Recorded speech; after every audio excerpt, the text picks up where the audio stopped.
In 1775, Swedish chemist Carl Scheen accidentally created a new vibrant color of green, which you can see on screen right now. The pigment was made by horsing around with arsenic, as one does. He named his new shade Scheele's Green, clearly prioritizing his own ego over warning labels. Mixing arsenic into everyday products wasn't humanity's brightest move. Regular contact with it turned out to be about as healthy as chugging bleach. Arsenic poisoning starts killing you with fun symptoms like skin rashes, nausea, headaches, and the kind of blisters you'd rather not Google.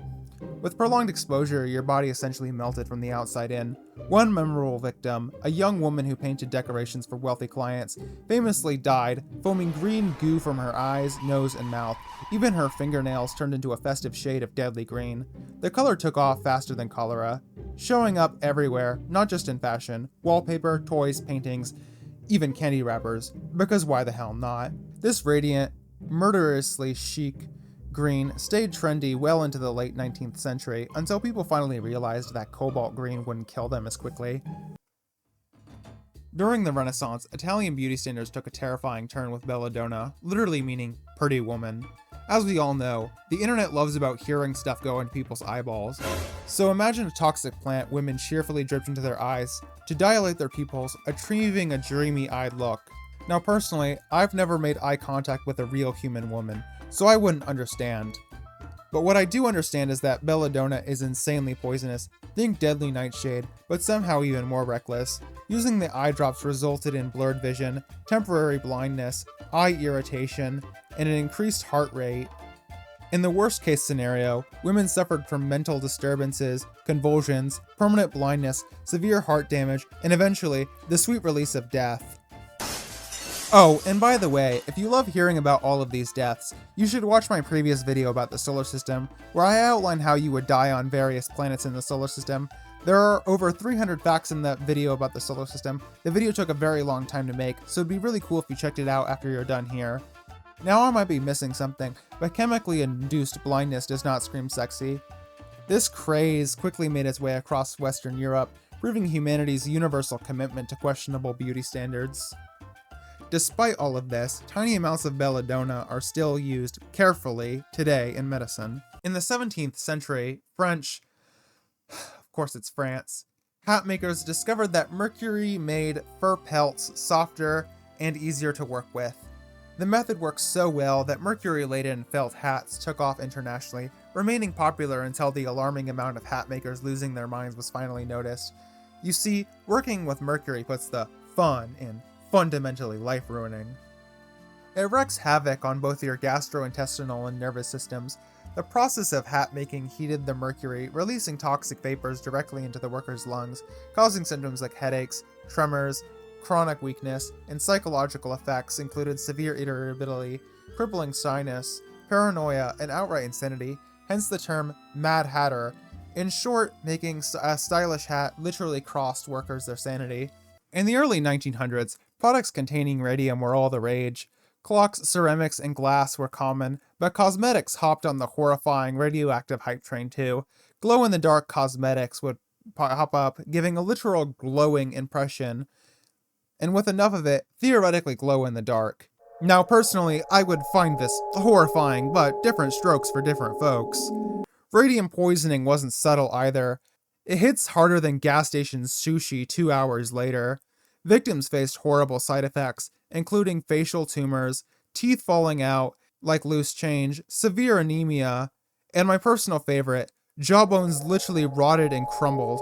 Radium poisoning gets so bad that while not related to cosmetics, one man pictured on screen took radium medicine, turning him into this jawless thing. Bro is not slaying, he's decaying. Bro looking like he walked straight out of the dead. That's not a fit, that's a felony. Thankfully, the damage was quite limited due to the low levels within the cosmetics themselves and occasional usage. If they weren't swiftly banned and increased in popularity, we could have more of this guy. It's possible that these cosmetics could have caused things like cancer, but we'll really never know for sure.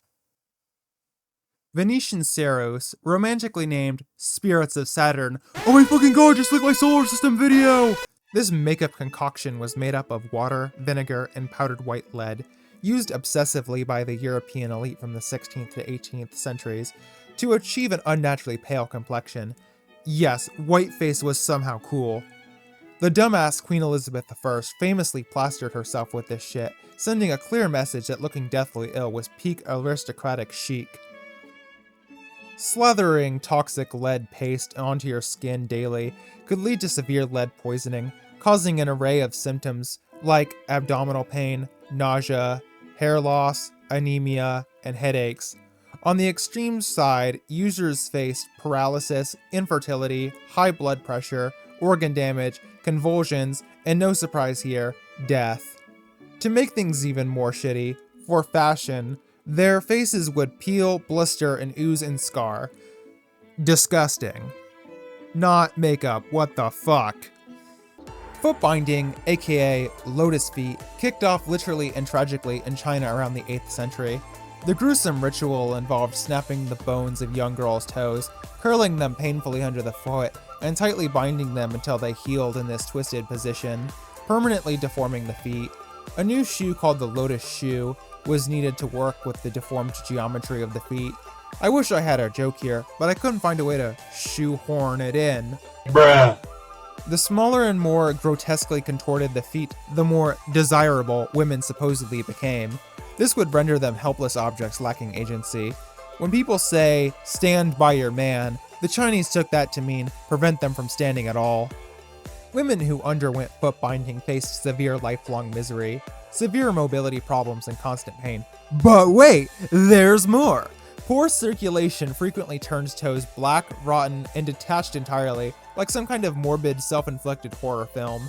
Gangrene then happily settled in, spreading the infection throughout the open wounds. Many women succumbed to sepsis as the infection invaded their bloodstream.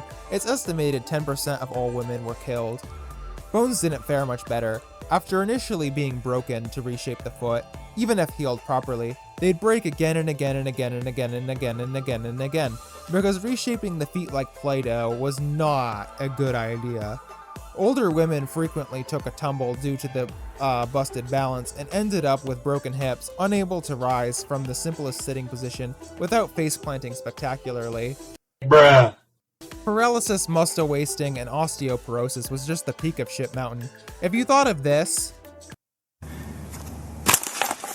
I have osteoporosis. When I said osteoporosis, go back to 2016 where you came from. Oh, and foot binding still exists in some form today. Corsets first became trendy in the late 14th century, squeezing women's torsos into unnatural hourglass shapes. Made out of whale bones, they boomed in popularity during the Victorian era. I'd imagine the woman wearing it to be the spouse of the gentleman that's like, "Meh, look darling, there's some pores. You know what it is what we must do, meh."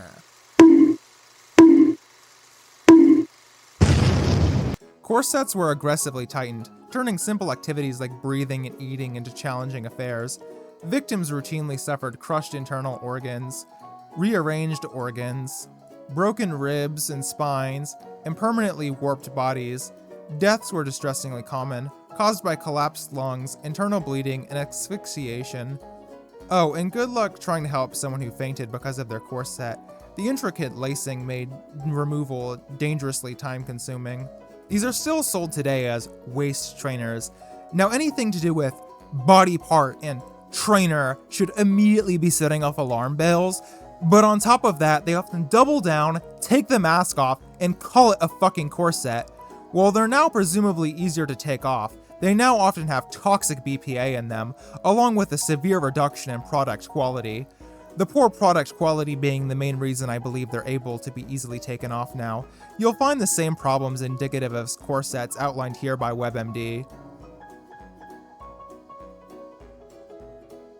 This time they're marketed towards delusionists as a weight loss product, as outlined by the goofy pictures of women who are already thin, as a scummy misleading marketing tactic, as well as something that improves posture, failing to do both in terms of long-term success, making the victim forever dependent on their orthopedic misinformer, doing damage to the victim's body. I just want to say, if you're enjoying this video, I'm a small channel, so helping out goes a very, very long way. YouTube told me I need engagement, so I'm begging like a Victorian orphan right now. So if you'd like to support my work and bring education and entertainment to more people, like the video and comment. That would do a lot more than you think. If you don't know what to comment, just say commenting for support. Even better, leave suggestions for future videos you would like me to make, and you might just see what you asked for in the coming weeks. So go ahead and subscribe and ring the bell so you don't miss it. Only if you can afford it, you can donate to my Buy Me Coffee. No pressure. The crinoline, introduced in Paris in 1856, France again, was essentially a giant bird cage strapped beneath women's dresses, designed to exaggerate the waistline and dramatically showcase gowns. This oversized doohickey quickly spread throughout the Western world. By the 1870s, they started fading in popularity. Considering how long fashion trends were at the time, this short run should be a really clear testament to how bad the design was.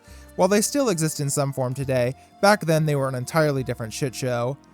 Crinolines weren't just ridiculously ugly and inconvenient, they were lethal too. Historically, they were often multiple meters in diameter. These cumbersome contraptions made simple activities like entering doorways or carriages practically impossible due to the blatantly fatuous geometry. The crinoline's expansive nature frequently led women into gruesome accidents. Skirts were snagged in machinery, crushed by carriage wheels, and worst of all, ignited by nearby candles and fireplaces. An estimated 3,000 victims in England alone burned alive, trapped by their flaming cages, unable to free themselves, as the rigorously constructed and over-engineered frame conducted intense heat, sealing their horrific fate. Survivors who managed to escape suffered extreme life-altering burns. Now, normally this would ruin most parties. If I was the host, you already know I'm putting an apple in her mouth, adding her to the banquet, and keeping the party going. Officer, I got one question for you. What are those? Oh shit, I think I fucked up the timeline.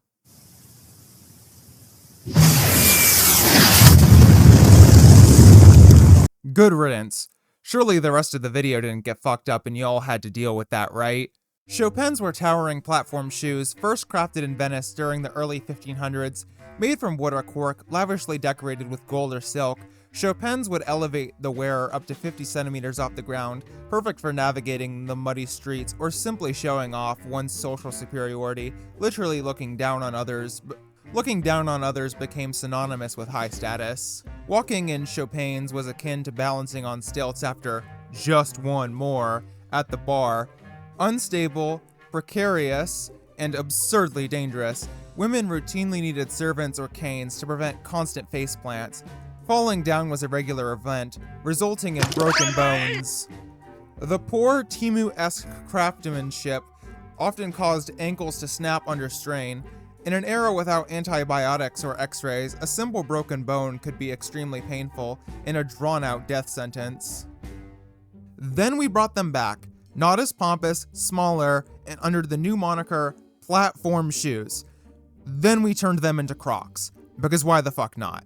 Detachable Edwardian collars emerged in New York during the 19th century as a godsend for men who wanted to look sharp without the commitment of washing an entire shirt, because hygiene is for beta males. Economically savvy, socially versatile, these stiff collars graced the necks of many gentlemen and occasionally women, leading to an era of refinement, status, and constant thrilling risk of spontaneous suffocation. Initially stiffened with starch, Edwardian collars soon escalated from mildly inconvenient to actively homicidal with the introduction of celluloid, a plastic that refused to soften under any circumstance. Fashion-conscious men tightened their collars so aggressively that it occasionally choked themselves to death. Nicknamed the father killer, these collars cut off circulation, leading to swelling, suffocation, ruptured blood vessels, and ultimately death. They're kind of making a comeback, but much safer this time. This wasn't history's first collar-themed catastrophe. Before you had the Tudor Ruff, after the first glance, you're likely drawing some comparisons. The Tudor Ruff essentially was a frilly neck donut that preceded the Edwardian collar by a few centuries, worn across Europe and Spanish America from the mid-16th to 17th century. The ruff symbolized elegance, high status, and a complete disregard for practicality. When particularly oversized, it severely limited both movement and basic life functions.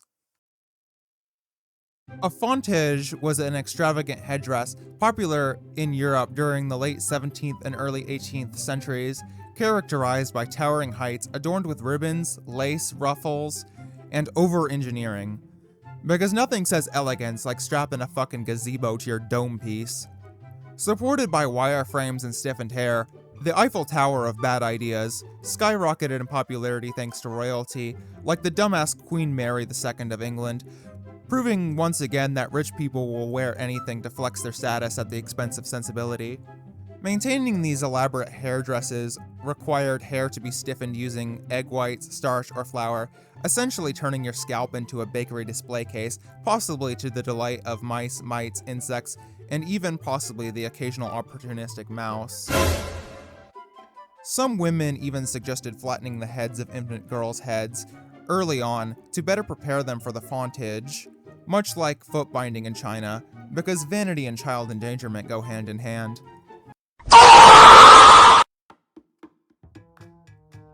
Men had their own equivalent to this in the form of powdered wigs, both a fashion statement and a desperate attempt to hide syphilis-induced baldness. King Louis XIV of France decided that going bald wasn't befitting of a monarch, especially at the age of 17. His cousin, Charles II of England, quickly followed suit, and soon it trickled down into aristocrats and merchants. The aristocrats and merchants who equipped this would come to find out that they're infested. Somehow even more infested than a video sponsored by Raid Shadow Legends. Thanks to the generous use of animal fat pro-made, they quickly became rancid, turning into portable stink bombs. If your head isn't feeling itchy right now, I'll wait for your head to become itchy right now.